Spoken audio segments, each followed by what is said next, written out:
Tonight at 5, the chief of the Jackson Police Department says there is a much bigger problem among armed robberies, and it has to do with the suspects' ages. Guns in churches. A state committee has passed the bill, which is now headed towards the House floor. We'll explain exactly what the bill means. And women are getting the chance to learn to fight back with a special self-defense class. And don't get used to today's really nice weather, because chilly weather will be coming back over the weekend. We've got cold air up north, and it's headed this way. You'll see that forecast coming up in 12 minutes. This is WJTV News Channel 12. Jackson Police Chief Lee Vance talked to us today about recent arrests, including the arrest of 2 men wanted for armed robbery. But according to Vance, the arrests are part of a bigger picture. WJTV's Beth Alexander explains. Beth? Well, 17-year-old Ivan Eatman was arrested and charged with 4 counts of armed robbery and 2 counts of armed robbery of an individual. Police say that 19-year-old Pierre Pryor has also turned himself in. Pryor will be charged with 3 counts of armed robbery and 1 count of armed robbery of an individual. Both men are suspected of robbing Beatty Street Grocery, Jackson Ice House, Nail City on Terry Road, and the Waffle House on McDowell. Vance also talked about the recent arrest of Deontay Page and Gregory Hines. Both men are accused of armed carjacking a woman on Springfield Circle last Saturday. They were arrested soon after by an off-duty police officer. What all of these suspects have in common are their young ages. Page is 18, Hines is 19. Majority of these people that we're arresting are 16, 17, 18, 19 years old. The answer is not in curfews, right? Those are family issues, right? Something has gone wrong in those individual households. Jackson Mayor Tony Yarber also spoke to us today. He congratulated JPD for making the arrest, but also talked about the importance of working with young people in the community to prevent more crimes. Now, tonight at 6, we're going to hear more from the mayor as he talks about his connection to one of the suspects. Beth Alexander, WJTV 12. Thank you, Beth. Well, recently, women have been targets of violent crime, and Jackson Police issued a warning to all women to be on the lookout. But what can you do if confronted with a dangerous situation and you can't get away? WJTV's Andrew Nomura found there are classes teaching women to fight back.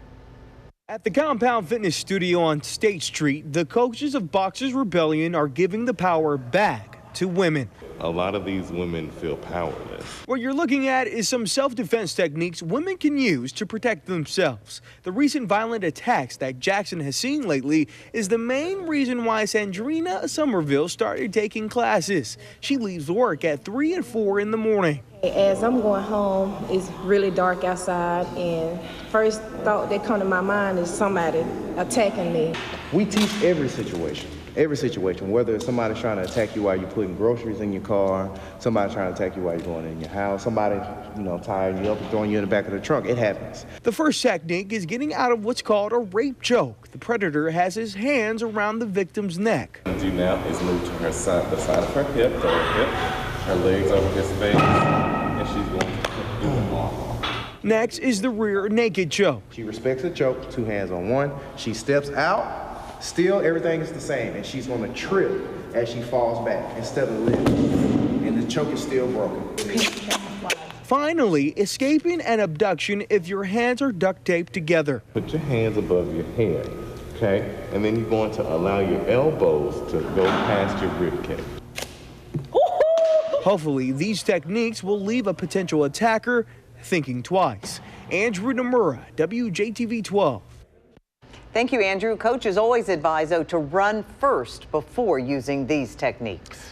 A local church is working to revitalize the community through what they call urban missionary work. We recently sat down with the creators of Isaiah 58. It's a program through New Horizon Church International in Jackson that places young working professionals in struggling neighborhoods. The idea is that the people living there will be an influence and positive change for the people around them. We first learned about this program last month when a man was robbed by a group of children in his neighborhood.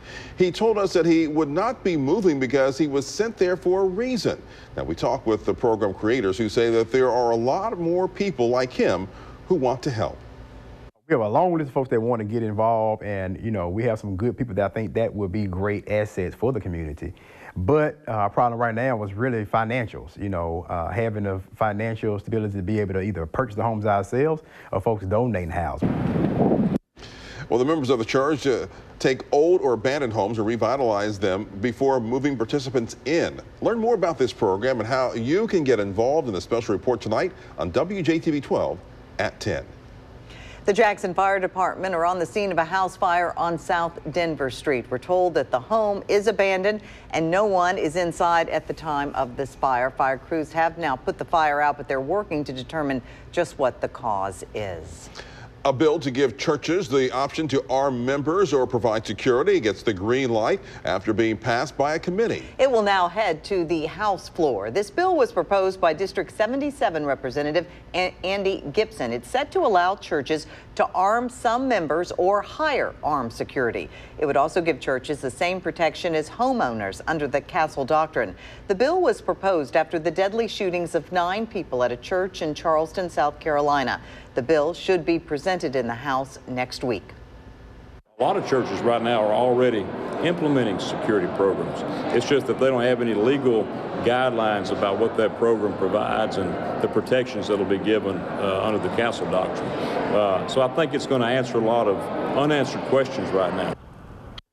Gibson says the majority of the committee supports the bill and that there was only one no vote. He believes it will be widely supported by both parties. Some state lawmakers want school boards to appoint superintendents instead of electing them. Now, that decision has not yet been reached. The Senate passed a bill today that would take the power away from voters and place it in the hands of school boards. Under this bill, the school board leaders would appoint superintendents. Dr. Sue Townsend, superintendent of the Rankin County School District, was recently elected and took office in January. She says she wasn't surprised the bill was brought up in this legislative session. Heard rumblings of this for a while and have put some thought into it, and people have asked me my thoughts on it, so I was not surprised that it would be brought up this time. Well, the change wouldn't take effect until 2019 if the House were to pass it. Similar bills have gone before the House before and did not survive. A Macomb Select Man's motion to remove the Mississippi state flag from city buildings fails. Donovan Hill's motion to remove the flag failed at Tuesday's meeting. Hill says the flag represents a time of hate, while fellow Selectman Ted Tullis says it's just a symbol. This is the second time the city has taken up the flag issue. The American Cancer Society is hoping discussion at the Capitol will lead to less people using tanning beds. Well, one advocate against indoor tanning says that she hopes legislation will pass that will ban anyone under the age of 18 from using tanning beds. I'm an advocate because I personally experienced it. I was diagnosed with malignant melanoma, which is the most deadly form. Thank God it didn't spread, but I feel strongly that if the legislation were in place when I was a teenager, I probably would have never had it. So I'm passionate about helping the younger kids just get the word spread, and we need to protect them. We need to protect our youth. Well, the American Cancer Society Action Network hosted annual day at the Capitol. They are calling for discussions on the dangers of tanning, and we're told about 540 Mississippians will be diagnosed with melanoma this year.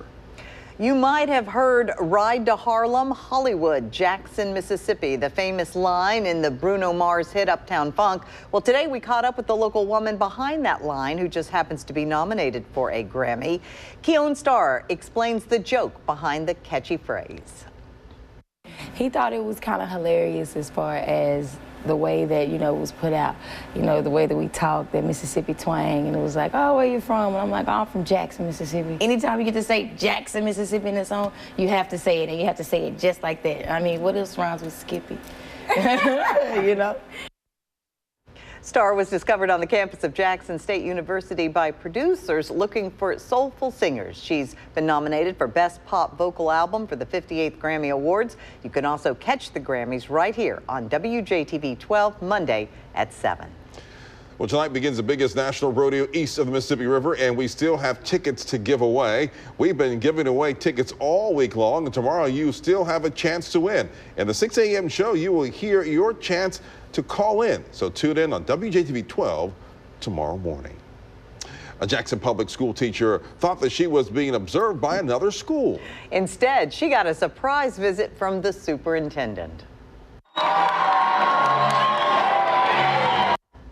Now, this is Jackson Public Schools Teacher of the Year for 2016, LaShawna McInnes. She's a teacher at Provine High School. She tells us what the real achievement for her is when it comes to teaching. The crowning achievement for me is at graduation when I can help them fix their tassel gowns and I see the excitement in their faces, and when they're walking down, they're waiting for me to tap them to walk down and take that final step that ends their high school chapter and begins their next step in life. That's a crowning achievement for me. McInnes tells us she actually thought Wingfield High School was coming to visit her class to get some insight on teaching strategies, but as you can see, that was not the case. Congratulations, LaShawna McInnes. Now, a check of the forecast with Ken. All right, tonight we are going to see our temperatures drop to about 40 degrees. It will be chilly tonight, and it will be chilly over the weekend because a dry cold front will come through during the day tomorrow. That means kind of cool for Valentine's Day and then wet the day after. We'll take a look at the 8-day forecast coming up next. You're watching WJTV 12.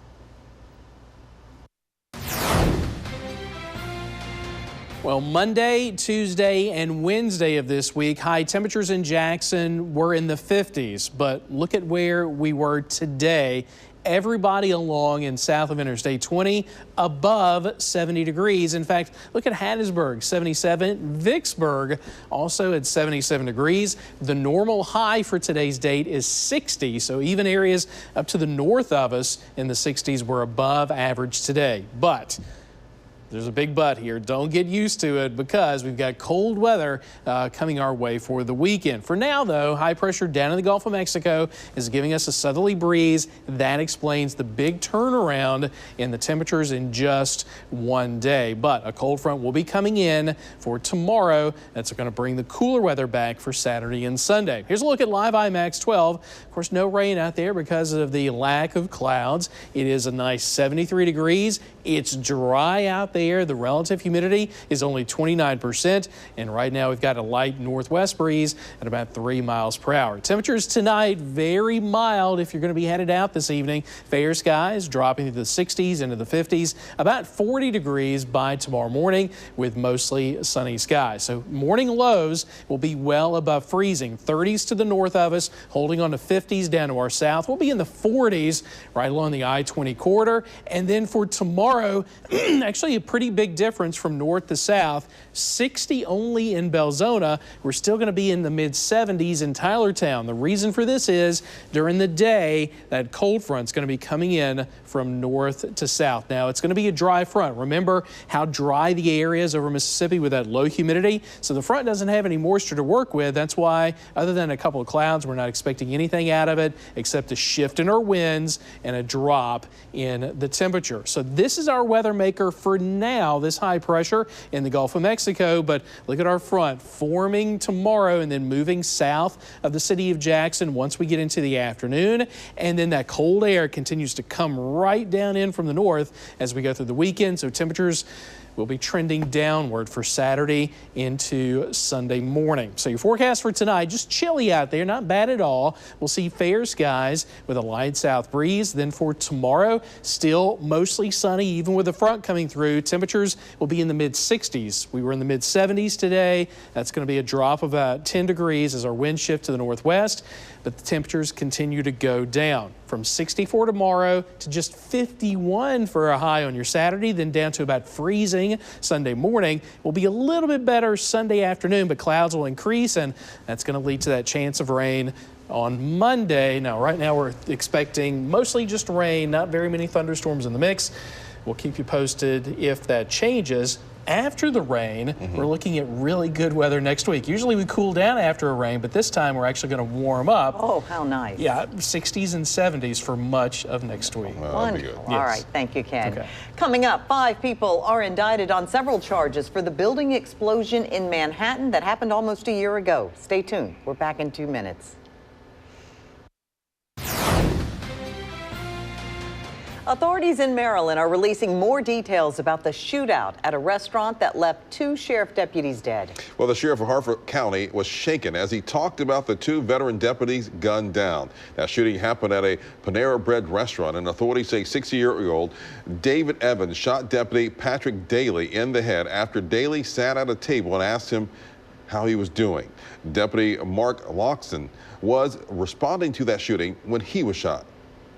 Suspect was discovered in a car, and shots came from the vehicle in Mark's direction, striking him. It does appear that Mark was able to return fire, at least 3 rounds, we believe. Other deputies who were coming in from a different direction opened fire on the suspect and killed him. Well, the sheriff says he doesn't think Evans was targeting law enforcement officers, but that he didn't want to face arrest. Deputy Daly served 30 years on the force, and Longsden served 16. Officials in Mexico say 52 inmates are dead and 12 are hurt after a brutal fight between 2 rival groups. It happened today at a prison in northern Mexico. A Mexican official says no escapes have been reported and there were no guns involved in the riot. But as you saw, flames were sent billowing to the skies. Officials say the fight involved a faction led by a member of the Zetas drug cartel. Well, 5 people face criminal charges in the gas explosion that killed 2 people in level 3 buildings in New York's East Village last March. The owners of one of the destroyed buildings, 2 plumbers and a general contractor, face charges. They range from second-degree manslaughter to criminal negligent homicide. The district attorney for Manhattan says that they shouldn't have taken shortcuts. You are responsible for the construction, renovation, and the powering of buildings. You are responsible for handling dangerous instruments. And when you tinker around with the gas system, the electrical hookups, as happened here, you have, in effect, weaponized the building. Well, authorities also say that those indicted illegally transferred gas from the apartment building from the sushi restaurant meter at the base of the building. And authorities say the unsafe delivery system contributed to the explosion. The Eagles will honor their late member, Glenn Frey, at the Grammy Awards Monday night. He died last month at the age of 67. His former bandmates will give him a special salute at the award show. Frey co-wrote many of the band's hits, including Best of My Love, Lying Eyes, and Hotel California. Still to come, you may be able to get your dog dancing. We will show you where you can take your dog to dancing classes. That's coming up next.